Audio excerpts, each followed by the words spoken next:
This is it, folks. We are in the final 24, 36 hours before Pierre Poilievre, fingers crossed, becomes the next Prime Minister of Canada, and we can start to finally go back to a form of normalcy. I'm extremely excited, as are many of Canadians. And chances are, if you're watching this, you are probably also extremely excited for the outcome of the election and for things to go back to normal.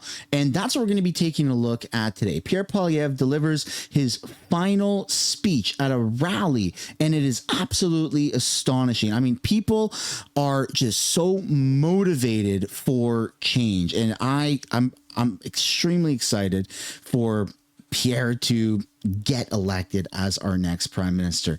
Everything he's been saying is just incredible across the board, to abolishing safe supply, to allowing, seniors to make an extra $10,000 a year tax free.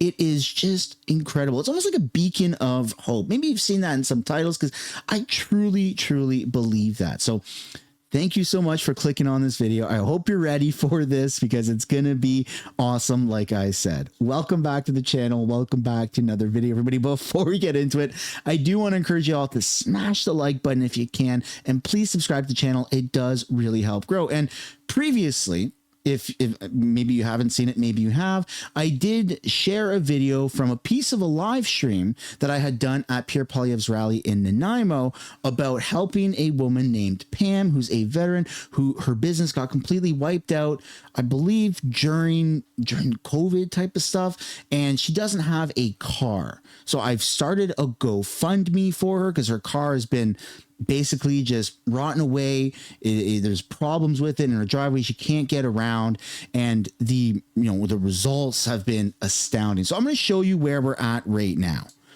So far on GoFundMe, 337 people have donated, and Pam is getting $14.3 thousand from the GoFundMe, and that doesn't include the super chats that were given for her for this car fund during that live stream, which I think hit like around $4,000. Incredible. So she's right around $18,000 right now, and this is going to be incredible. And because it's reached the point where it is, that means that we're going to be able to, I hope Pam's not watching this, I don't want it to be spoiled, but what I'm thinking is that we load her up with a year's insurance, and maybe there's money left over for gas. So this is going to be just absolutely incredible. She's shared her story in a previous video that I posted, which again is a clip from the live stream, but I'm going to be shutting down the GoFundMe soon, because we're going to be doing this probably this week right after the election. So if you haven't yet already, if you would like to donate to Pam's car fund, the link is down below in the description and the pinned comment below. And I just want to say thank you on behalf of everybody that's donated, even if you haven't had the ability to put money forward, because I understand we're living in crazy times right now. Just liking the videos, sharing the GoFundMe, sharing videos, commenting down below. It's overwhelming the amount of support that Pam has received. Like, you guys are incredible. It really goes to show that conservatives band together and they just help each other out in moments like this, and it's very much heartwarming. So I'm sorry if I'm starting to get choked up and at a loss for words, but I truly am at a loss for words at the overwhelming amount of help that Pam has received. That being said, we're now going to take a look at Pierre Poilievre's final speech at his final rally before he gets elected as Canada's next prime minister. So without further ado, let's take a look. Who's voting for change? Who's voting for affordable food and homes for a change?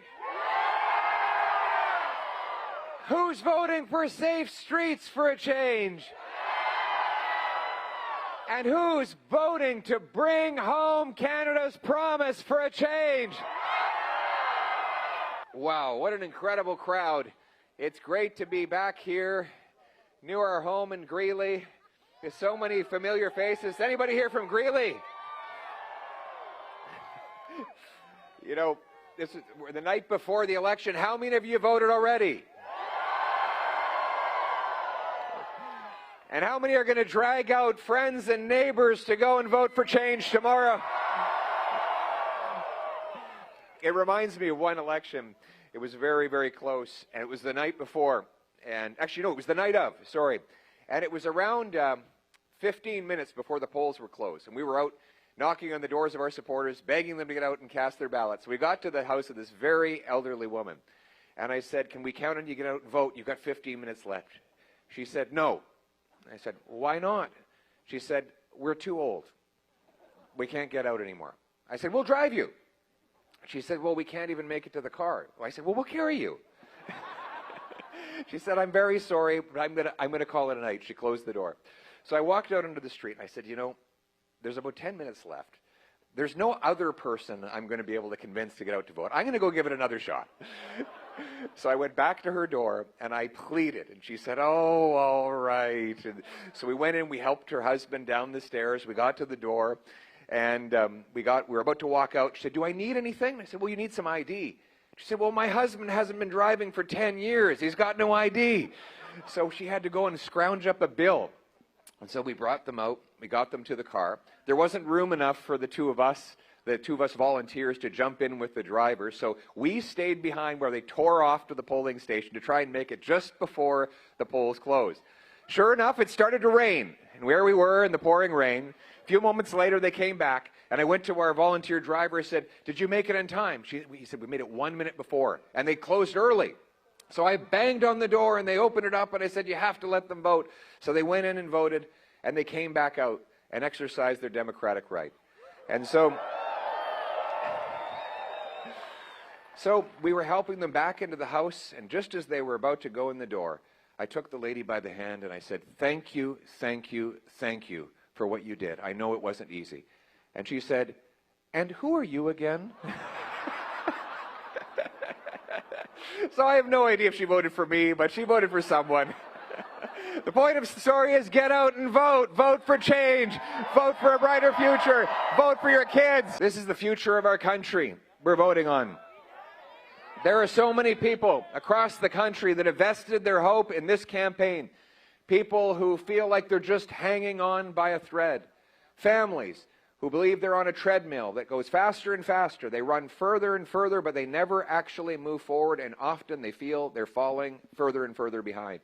Young Canadians who believe they'll never be able to afford a home. In Riverside South, there was a young man who called me and told me the story that his mother had the exact same job at the exact same office that he has. The difference is that she was able to buy a house in Ottawa when she was 28 years old.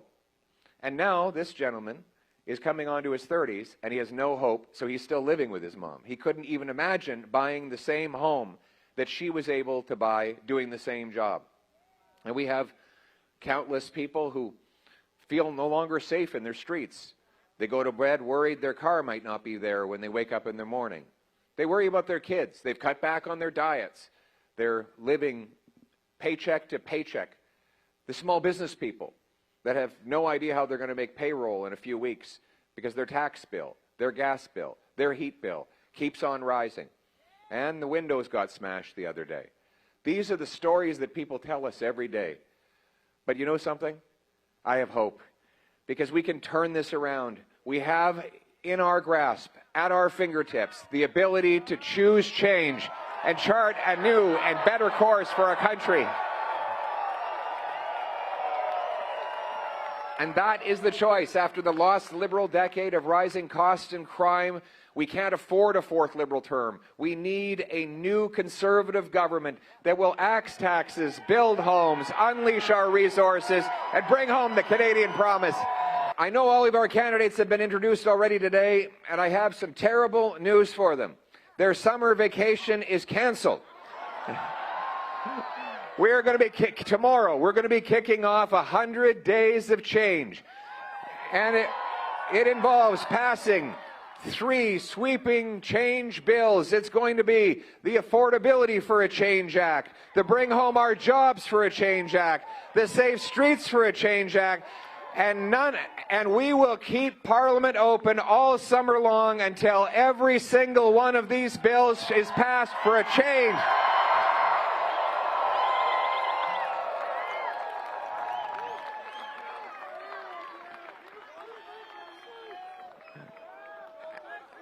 Change cannot wait. So the politicians are going to have to sell off their golf clubs on eBay or rent out their cottages because they're going to be busy on Parliament Hill working away to get the job done. The Affordability Act for a change. We will cut $55 billion of waste by cutting consultants, streamlining bureaucracy, reducing foreign aid, and capping government spending so that we can afford our government again. Canada first. How do we like them apples? Nice. Show everybody. There you go. Great kid. Maybe I think she could be a future cabinet minister right here, eh? She's our Minister of Communication. How do you like them apples? We're going to reward work again. The hardworking people here in these communities deserve to keep more of their paycheck for a change, so Conservatives will cut income tax by 15%.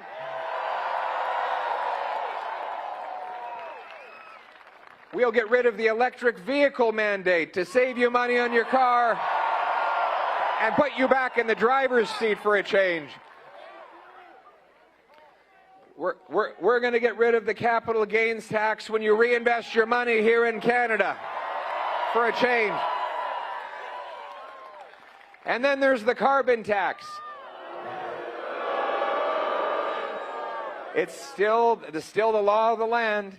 They hid the tax from the pumps for a few weeks right before the election, thinking that they would trick Canadians into re-electing them for a fourth term, at which point they can put the tax back on higher than ever when they no longer need your vote but still need your money.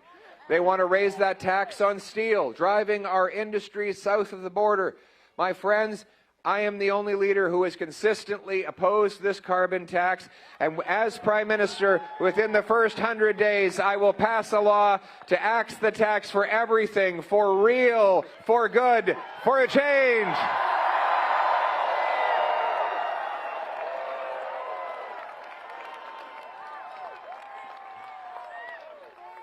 And our young people are going to have homes to live in again, to start families.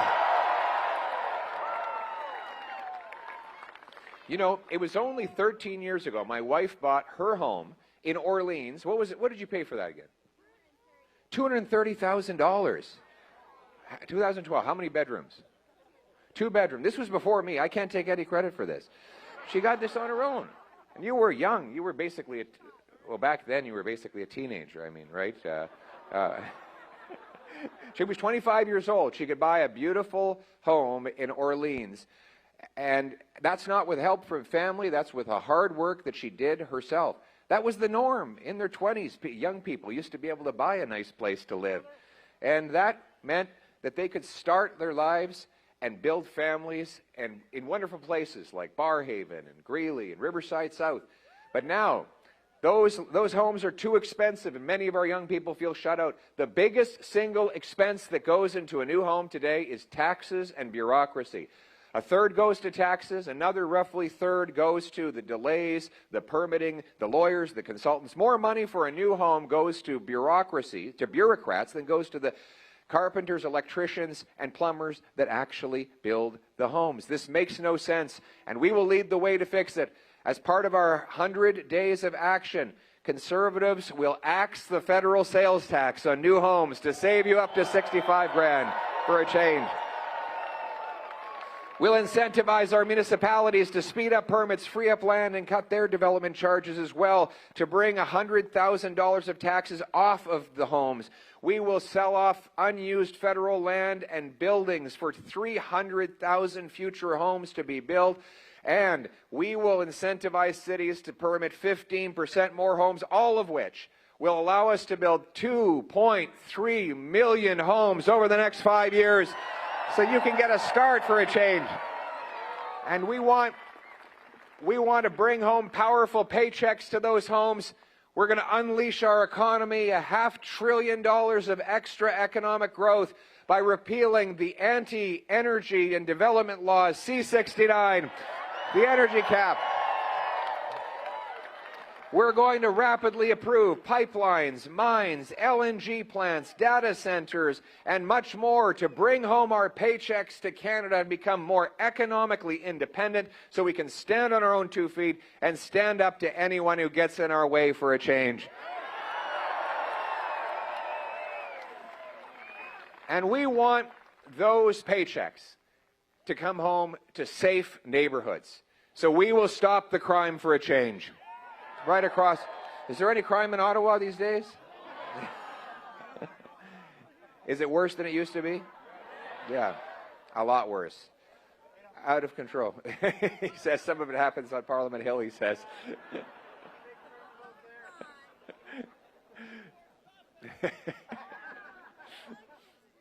What's that? Well, there's a lot of crime going on right across the country. Violent crime up 50%. Gun crime up 116%. Extortion up 350%. My friends, this is the result of liberal catch-and-release hug-a-thug laws that turn the same repeat offenders loose again and again on our streets. C-75 requires the judges release the accused at the earliest opportunity under the least onerous conditions, meaning that the same 40 offenders in Vancouver had to be arrested 6,000 times. That means once every 2 days, each of these guys was arrested. They basically have to be doing crime all day, every day, to get arrested every 2 days. It's insane. And then there's house arrest, C5. You can be a career car thief, having stolen 100 cars, and you get your sentence in your living room, watching Netflix or playing Grand Theft Auto. And then you just walk right out of the streets and do it all over again. They tell the police they're not even afraid of getting caught. They don't even bother trying to avoid capture. They leave the evidence everywhere because it's more hassle to dodge getting caught than it is just to go in and out of the revolving door. Well, my friends, as part of the 100 days of change, we will repeal C-75, catch and release. We will repeal house arrest.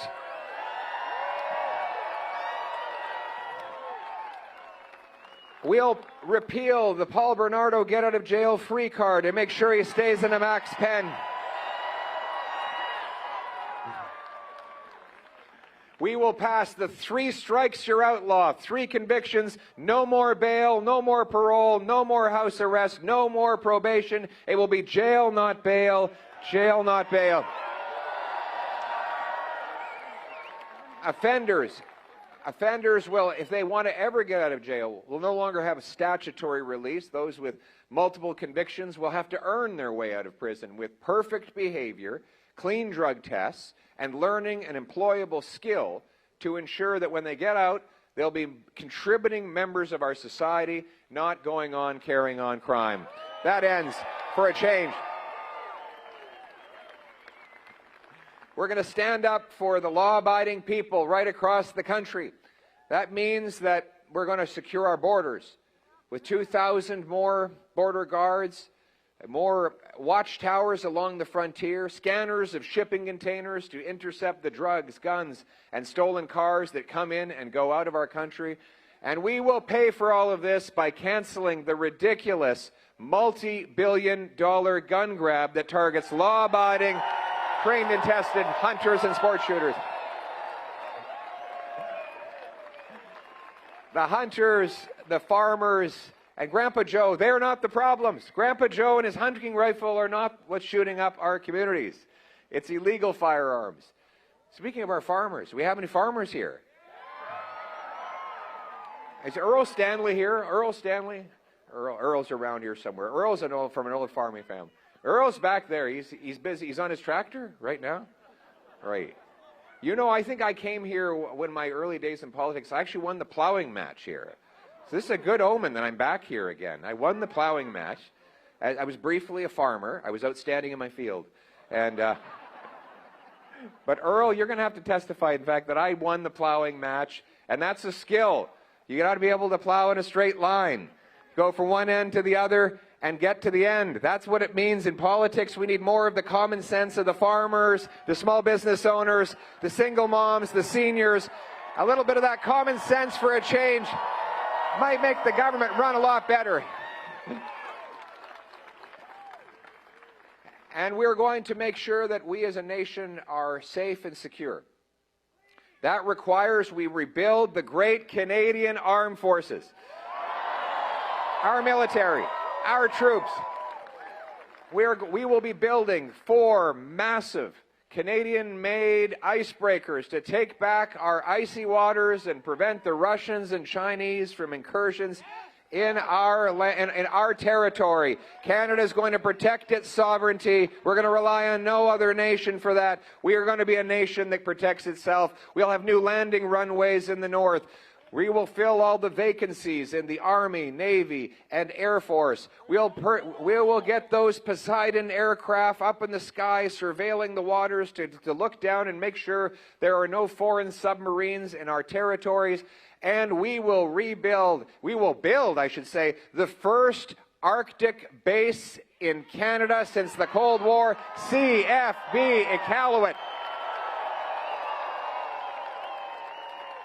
CFB Iqaluit will be a nerve center so that Canada can exercise its strength and propel and project power right throughout the Arctic territories and make sure that we are able to defend ourselves and protect our nation and the territory with which we have been so blessed as a nation.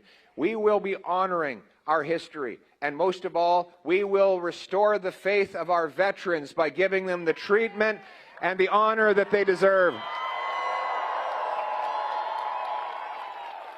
No more having to fight government departments for the benefits that you're owed. Thank you very much for your service to the country, sir. I see your beautiful medals there. Give it up for our veterans.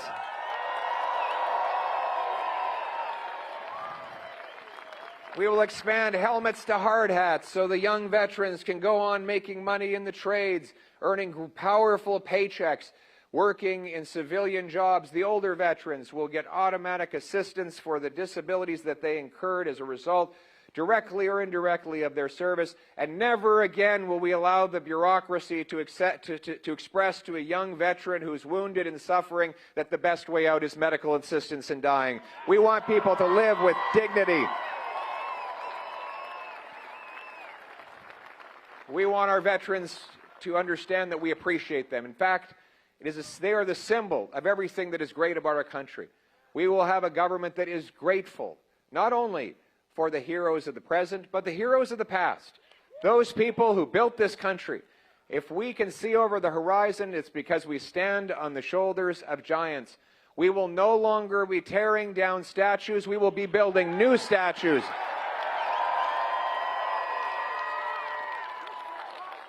We will fill our beautiful passport with all of the heroes of the past. Terry Fox, the famous 5, the Canadian military.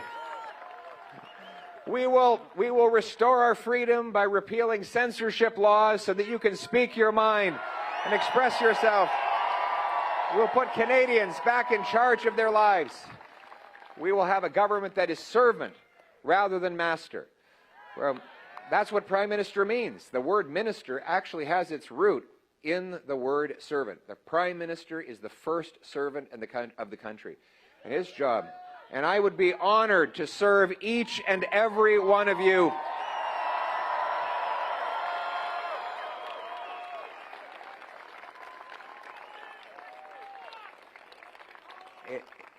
This is it, my friends. We're almost there. It's been quite a journey. You know, I launched my campaign for leadership of this party and to run for Prime Minister almost exactly 3 years ago to the day. And in that time, I've been to just over 180 of these rallies. Incredible. In just 3 years. It's been an incredible journey. We've had well over 100,000 people at those rallies, and up until the campaign, when things started moving really quick and I wasn't able to stop and spend the time, we had a hard rule that I would stand in line and greet one person after another, shake their hands, hear their stories, learn their concerns and their fears, but also hear about their hopes and their aspirations. And it's meant so much to me that you vested in me, your hope. It means a lot to know that people, I'm actually in awe, that so many people have put their hope that I can deliver for their future, for their lives. It means the world to me. Thank you. I'm deeply grateful.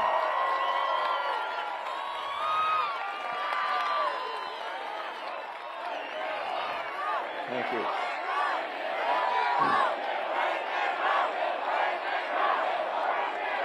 Thank you.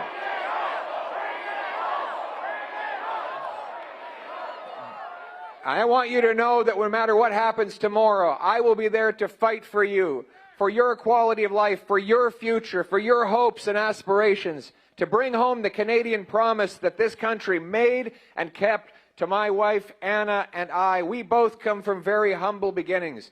It is only in this country that we could be standing at this place.